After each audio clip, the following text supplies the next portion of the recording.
O Joseph Campbell, por exemplo, que é autor de vários textos sobre mitologia comparada, um norte-americano, ele entrevistou algumas pessoas, isso vai estar dito no Poder do Mito, tanto um documentário ou livro impresso, como vocês preferirem, está disponível no YouTube. O Joseph Campbell conversou com pessoas da tradição budista tibetana. Como vocês sabem, o budismo tibetano teve uma situação delicada com a invasão da China, do Mao Tse-tung. Então, os militares do maoísmo, da invasão chinesa no Tibete, muitas vezes capturaram pessoas, os monges tibetanos, estupraram mulheres, assassinaram crianças, derrubaram templos. Essas personalidades que viveram essa violência, alguns monges que podem sobreviver dessa tortura, alguns foram aprisionados, tiveram inclusive a sola do pé cortado e colocado no sal. Alguns tiveram agulhas penetradas debaixo das suas unhas, ou seja, torturas assim muito dolorosas, inimagináveis para nós. E uma vez que essas pessoas conseguiram se libertar desse aprisionamento, dessa tortura orquestrada pela cultura chinesa militarizada com a concepção do maoísmo, do Mao Tse-tung, esses monges tibetanos, ao conversar com figuras como Joseph Campbell detalha, e também com Dalai Lama, falaram: quando eu estive na prisão, o meu maior receio era não ter compaixão pelo meu ditador, não ter compaixão para aquele que me torturava. Então o exercício mental desses lamas, que significa professor em sânscrito, é exatamente exercício de não ter ressentimento. Em breve estarei falando com vocês sobre o ressentimento na perspectiva de Nietzsche, ou seja, sentido às vezes um remorso, uma raiva, um ódio, que isso pode ser algo que vai intoxicar a mente daquele que sente esse sentimento tão desagradável por outro. Então esses monges tibetanos fizeram um exercício mental de não se prender aos sentimentos tóxicos acerca daqueles que estavam tanto lhe torturando. A maior tortura que eles podiam se ver é ter o ódio àqueles que estavam cometendo um mal gratuito. Olha que doloroso isso. Olha que exercício de maturidade e libertador. Isso é fato concreto. O Sartre, que foi preso e que se conseguiu se libertar, não há escrito deles com ódio acerca desses que lhe prenderam. Mas há escritos dele com o intuito de libertar aqueles que se colocam numa situação prisioneira da própria mente e que se permite essa subjugação em relação aos outros. Que se permite ser capturado por um determinado tipo de fanatismo, uma espécie de uma síndrome de Estocolmo ou algo do tipo.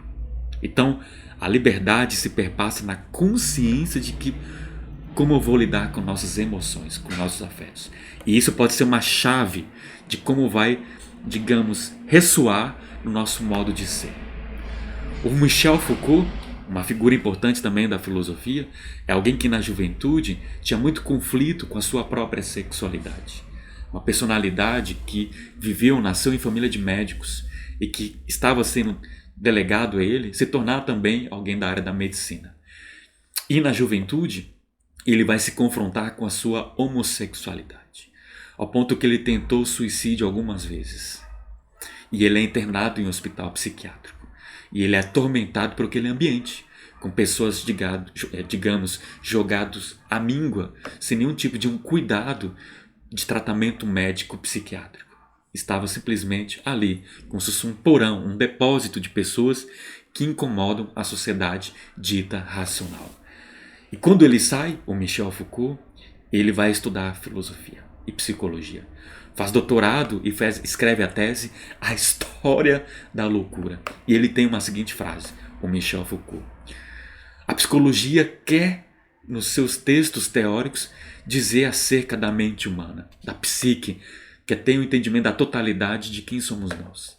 Mas digo a vocês, somente um louco, somente a loucura é que acessa de fato a psique como ela é. Ele inverte. Não é o cientista que sabe o que é a loucura, mas é o louco que sabe o que é a mente humana. vai dizer o Michel Foucault. A sua experiência tão dolorosa de conflito, de uma demanda de uma sociedade que diz para ele que não deva ser homossexual, dessa repressão de quem ele é, faz com que ele quase aniquila a própria existência. Um suicídio. Mas ele acaba não tendo êxito nessa situação de aniquilamento. Fica hospitalizado.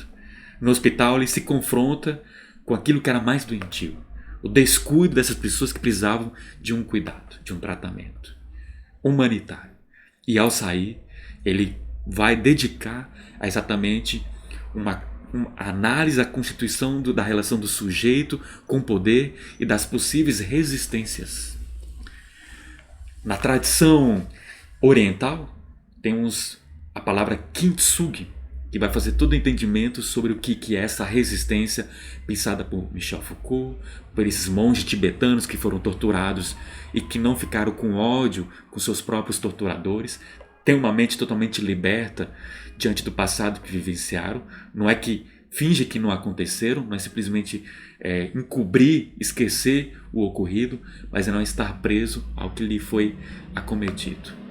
Há pessoas que muitas vezes, ao ter vivido uma decepção amorosa, não conseguem superar o que ocorreu, não permite a digestão daquele passado tão trágico que possa lhe ter decepcionado, uma traição amorosa, uma decepção de uma amizade, uma parceria de empresa, alguém que passou, digamos, puxou o tapete sobre você, puxou o rodo, ou seja, traiu a sua confiança. Há pessoas que não conseguem superar essa circunstância e não necessariamente porque é totalmente a culpa do outro.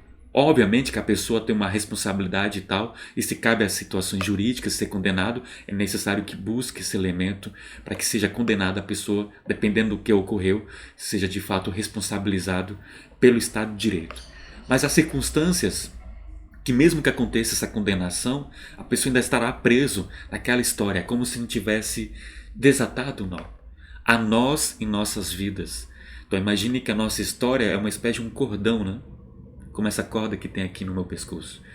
E a partir de determinadas situações desastrosas, decepcionantes, cria-se nós, traumas, como eu coloquei dos monges tibetanos torturados por chineses, como eu coloquei a vida de Sartre preso pelos alemães na época do nazismo, como eu coloco para vocês nessa perspectiva do Michel Foucault, que ficou hospitalizado e abandonado no próprio hospital, que mereceria um tratamento, também um nó na sua vida, um trauma, mas todos eles conseguiram desatar o nó.